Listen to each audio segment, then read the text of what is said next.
말씀을 보시겠습니다. 신약성경 베드로전서 4장 7절부터 11절 말씀을 찾아서 제가 봉독해 드리겠습니다. 베드로전서 4장 7절부터 11절 말씀을 제가 봉독해 드리겠습니다. 만물의 마지막이 가까웠으니 그러므로 너희는 정신을 차리고 근신하여 기도하라. 무엇보다도 뜨겁게 서로 사랑할지니 사랑은 허다한 죄를 덮느니라.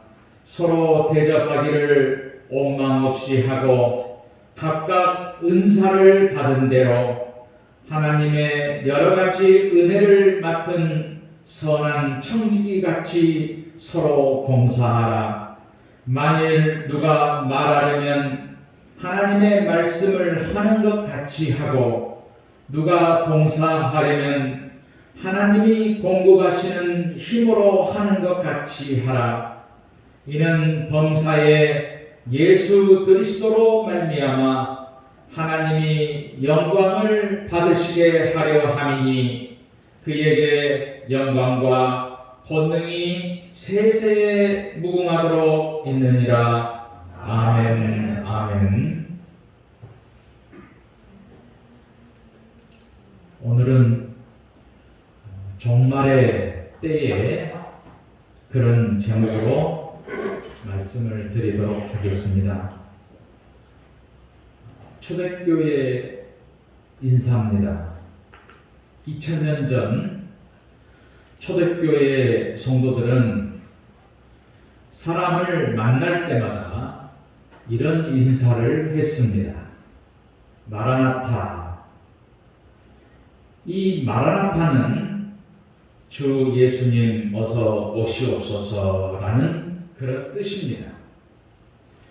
초대교회의 성도들은 대화의 주제도 마라나타였습니다. 예수님은 확실하게 다시 오십니다. 예수님이 이 세상에 다시 오신다는 것은 오늘 우리가 어떻게 종말의 신앙생활을 해야 할 것을 분명하게 말씀해주고 있습니다. 종말은 두 가지가 있습니다. 하나는 개인적인 종말입니다. 우리는 죽음을 향하여 지금도 달려가는 사람들입니다. 이 세상에서 안 죽을 사람은 아무도 없습니다. 히브리서 9장 27절에 한 번 죽는 것은 사람에게 정해진 것이요 라고 말씀하십니다. 저나 여러분도 머지않은 장래에 죽는다는 것이 사실입니다. 그리고 우주적인 종말이 있습니다.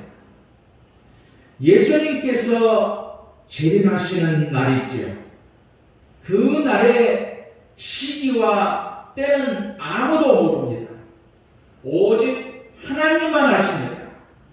만약에 때와 시기를 말한다면 그 사람은 이단입니다. 그러나 분명하게 예수님은 다시 오십니다. 우리는 다시 오실 예수님을 맞이할 준비를 평상시 잘 해야 하는 것입니다. 마지막이 가까운 오늘입니다. 오늘 본문은 시작을 이렇게 하고 있습니다. 만물의 마지막이 가까웠으니 라고 말씀합니다. 이 말씀은 예수님의 재림이 가까웠다는 것이지요. 그렇기 때문에 어느 때보다도 우리는 신앙생활을 잘해야 한다는 말씀입니다. 잘해야 한다는 말씀은 힘들어도 성경대로 살아가야 된다는 말씀입니다.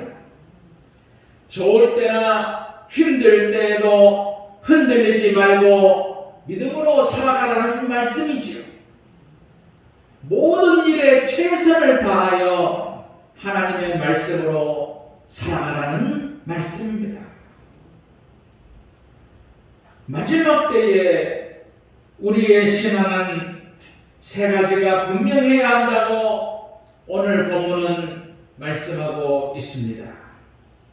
첫째로 기도해야 하는 것입니다. 마지막 때일수록 가장 중요한 것이 기도입니다. 기도는 하나님과의 대화입니다. 형제 간에도 가족 간에도 대화가 끊어지면 사이가 멀어집니다. 신앙도 하나님과의 대화가 끊어지면 위기에 처하게 되는 것입니다.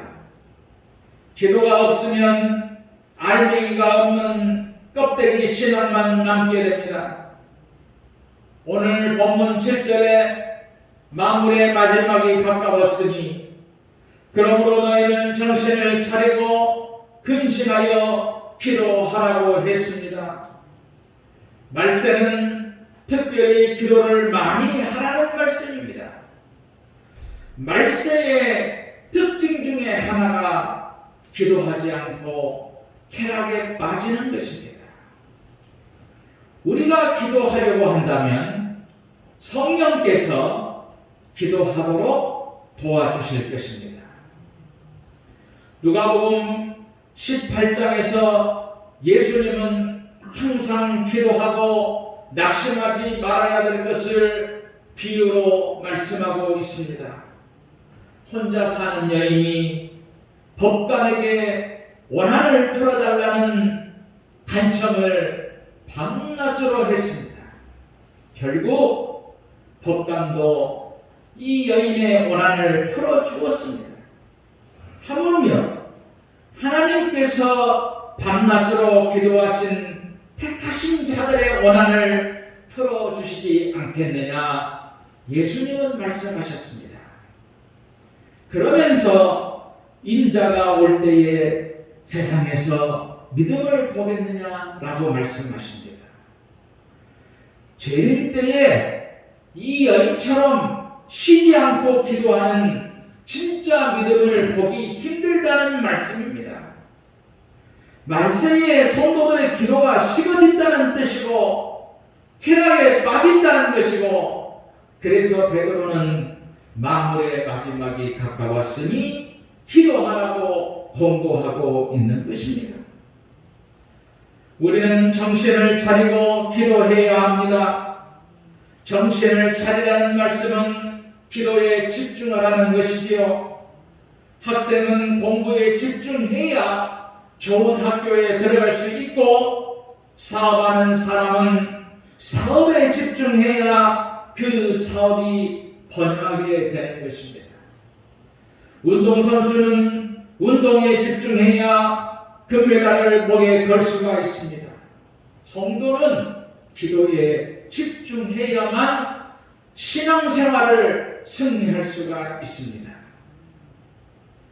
성경에 한나라는 여인은 얼마나 기도에 열중했는지 엘리 제사장이 술 취한 여자로 여길 정도였습니다. 오직 기도에 정신을 집중했기 때문이지요. 종교개혁자부터는 우리에게 교훈을 하고 있습니다. 나는 너무 바쁘기 때문에 기도해야 한다.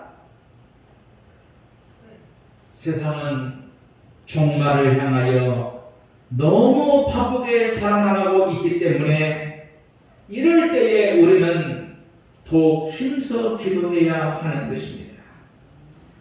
특히 근신하여 기도해야 합니다. 근신이라는 말은 깨어있는 건전한 믿음을 말하고 있습니다. 기도에는 동기와 목적이 건전해야 된다는 말씀입니다. 바리새인들처럼 교만한 마음이나 욕심으로 기도하면 안 된다는 말입니다. 하나님의 사람들은 세상에 사는 동안 영적인 전투를 하고 있습니다. 에베소서 6장 12절에 우리의 씨름은 혈과 육에 대한 것이 아니요 정사와 권세와 이 어두움의 세상 주관자들과 하늘에 있는 악의 영들의 대함이라고 했습니다. 우리 눈에는 보이지 않는 악한 영들과의 싸움입니다. 정말 기도 없이는 악한 영들과의 싸움에서 이길 수가 없습니다. 형식적인 기도나 의무적인 기도가 아닙니다. 모든 힘을 기울인 기도를 말씀하고 있습니다. 마지막 때를 살아가는 우리가 기도에 전념해서 신앙생활을 승리해야 될 것입니다. 두 번째로는 사랑해야 합니다. 본문은 마지막 때의 신앙을 이렇게 말하고 있습니다. 무엇보다도 뜨겁게 서로 사랑할지니 사랑은 허다한 죄를 덮느니라. 말세의 특징은 사랑이 식어지는 것입니다. 사랑하기는 합니다. 그런데 자기 이익을 위해서만 사랑합니다. 예수님처럼 희생적인 사랑을 하지 않습니다. 지금은 사랑이 식어지는 말세입니다. 자기가 받을 사랑만 생각합니다. 사랑을 주려고 하지 않습니다. 베드로 사도는 뜨겁게 서로 사랑하라 강조했습니다. 뜨겁게라는 말은 열렬하게 사랑하라는 말씀이죠. 성경에 나오는 다윗과 요나단의 사랑을 우리는 잘 압니다. 그들은 친구를 위해서 목숨을 버리는 사랑을 했습니다. 그들의 사랑은 자기를 희생하는 사랑이었는데 이 마지막 때에 이런 희생하는 사랑이 절실하는 것입니다. 예수님은 남의 죄를 들추어서 정죄한 일이 없습니다. 진정한 사랑은 죄를 덮어주는 사랑입니다. 더 나아가 주는 사랑을 말하죠. 오늘 본문 9절에 보면 서로 대접하기를 원망 없이 하고 라고 말씀합니다. 원망한다는 것은 인색하다는 말입니다. 말세의 사랑은 인색합니다. 대접을 받으려고만 합니다. 그러나 마지막 때를 사랑하는 성도들은 인색함이 없이 대접해야 하는 것입니다. 물질적인 대접보다 인격적으로 사람을 존중히 여기는 대접이 더 소중한 것입니다. 즉 남을 나보다 낮게 여기는 대접이죠. 하나님께서 우리를 사랑하십니다. 하나님의 사람인 우리가 사랑하지 않으면 하나님의 사랑을 사람들은 깨달을 수가 없습니다. 사랑하는 자가 지옥의 권세를 깨뜨립니다. 그리고 천국을 건설할 수가 있는 것입니다. 2차 대전 때에 영국 군함에 3,000명의 병사가 타고 독일을 정복하러 출발을 했습니다. 불행하게도 영국 군함이 파산을 당했어요. 하나님을 믿는 병사가 물속에서 솟아나와 한 조각의 목판을 붙들고 겨우 살았습니다. 목판을 붙들고 헤엄쳐 가는 중에 다른 한 병사를 만났습니다. 둘이 어느 정도 가다가 기진맥진하게 되었어요. 하나님을 믿는 병사는 우리가 다 살려다가 둘 다 죽겠으니 당신만 이 목판을 타고 가라 했습니다. 하나님을 믿지 않은 불신자가 당신이 얻은 것이니 당신이 가라 했습니다. 그러나 하나님을 믿는 병사가 나는 이제 죽어도 천국에 갈 수 있으니 당신은 이제부터 예수 믿고 구원받아 천당에서 만납시다. 그리고 영국 모 예배당에 가서 나의 부모님을 만나거든 열심히 서로 사랑하라고 말해달라 말한 후에 물속으로 들어갔습니다. 믿지 않은 병사가 바다 한가운데서 놀라운 십자가의 사랑을 체험했습니다. 그 병사는 예배당을 찾아가서 목사님에게 사실을 말했습니다. 목사님은 모든 사실을 예배 시간에 간증하라고 병사에게 말합니다. 그는 눈물을 흘리면서 모든 이야기를 한 후에 열심히 서로 사랑하라는 말을 남기고 그는 갔다고 말했습니다. 그 교회의 성도들이 모두 사랑함으로 자기들의 부족한 사랑을 잡아가면서 교회가 큰 부흥이 일어났습니다. 우리는 서로 사랑하여 우리의 가정과 교회가 천국이 되도록 만들어야 되는 것입니다. 내가 조금만 희생하면, 사랑을 한다면 천국을 건설할 수가 있습니다. 세 번째로는 봉사해야 합니다. 봉사는 다른 사람을 섬기는 것이지요.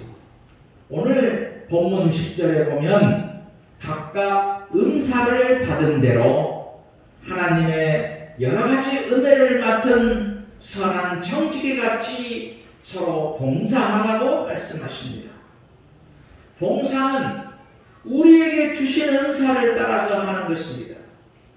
봉사를 할 때에 하나님께서 공급하시는 힘으로 하는 것입니다. 공급하라는 말은 하나님께서 아낌없이 주는 것을 말합니다. 하나님께서 더 큰 은사와 능력을 부어주신다는 말이죠. 그래서 봉사를 할 때에 하나님께서 나에게 더 많은 것으로 채워주신다는 것을 믿고 해야 하는 것입니다. 진실은 하나님께서도 잘하십니다. 그러나 자신의 삶은 자신이 가장 잘 알죠. 자신이 삶에 얼마나 최선을 다했는지를 하나님이 아시고, 나에게 주어진 일을 얼마만큼 최선을 다했는지 자신이 아는 것입니다. 그러므로 우리는 최선을 다하여 봉사해야 합니다. 우리가 마지막 때를 최선을 다하여 믿음으로 살아야 하는 이유가 있습니다. 오늘 본문 11절에 만일 누가 말하려면 하나님의 말씀을 하는 것 같이 하고, 누가 봉사하려면 하나님이 공급하시는 힘으로 하는 것 같이 하라. 이는 범사에 예수 그리스도로 말미암아 하나님이 영광을 받으시게 하려 함이니 그에게 영광과 권능이 세세에 무궁하도록 있느니라. 아멘. 이렇게 말씀하십니다. 우리가 교회 생활을 하면서 봉사를 합니다. 봉사를 하면서 혹시나 자기를 자랑할까 염려가 되지요. 본문은 분명하게 말씀하십니다. 하나님께서 영광을 받으시게 하는 봉사이어야 한다는 것입니다. 우리가 어떤 일을 하든지 하나님께 영광이 되는가를 항상 생각하면서 모든 일을 해야 할 것입니다. 오늘 본문을 보면 공동 번역에는 이렇게 말씀하고 있습니다. 봉사하는 사람은 하나님이 주시는 힘으로 하는 것처럼 하십시오 라고 말씀합니다. 이 말은 우리의 신앙의 중심이 하나님 중심이어야 된다는 것이죠. 그런데 안타까운 것은 하나님보다 나를 나타내려고 한다면 그 신앙은 실족하게 되어 있습니다. 왜? 자신이 주인이기 때문이죠. 하나님을 기쁘시게 하려는 믿음이 우리 모두에게 있어야 합니다. 유명한 조각가 미켈란첼로가 로마의 성당 시스틴 채플의 천정 벽화를 그리고 있었습니다. 그 천정은 높았기 때문에 아래에서는 천정의 모습이 한눈에 파악되지가 않습니다. 그래서 그는 이 천정의 벽에 가까이 붙어서 선 하나하나를 정성을 다해서 그리고 있었습니다. 이 광경을 아래에서 바라보던 친구가 말합니다. 여보게, 여기에서는 아무것도 보이지 않네. 그냥 적당히 해두시고 내놓으시게. 그러자 미켈란젤로가 소리쳤습니다. 여보게, 이 그림을 다 그린 후에 이 그림의 성과가 어느 정도인가를 제일 잘하는 사람이 누구라고 생각하는가? 그야 자네겠지. 맞네. 내가 알고 하나님이 아시는 한 나는 최선을 다할 수밖에 없네 라고 말을 했습니다. 모든 것은 하나님께 영광 돌리려고 해야 합니다. 그래서 우리가 기도할 이유입니다. 우리가 사랑해야 할 이유지요. 우리가 봉사해야 할 이유입니다. 내가 나의 모든 것으로 최선을 다하여 하나님께서 영광을 받으시도록 한다면 하나님께서는 나를 영과 육으로 축복하시는 것입니다. 이것이 하나님께서 우리에게 원하시는 뜻입니다. 그리고 이 마지막을 살아가는 오늘 우리들의 신앙의 자세라는 사실을 깨닫고 모든 것으로 하나님께 영광 돌리시는 성도들이 되시기를 주님의 이름으로 축원드립니다.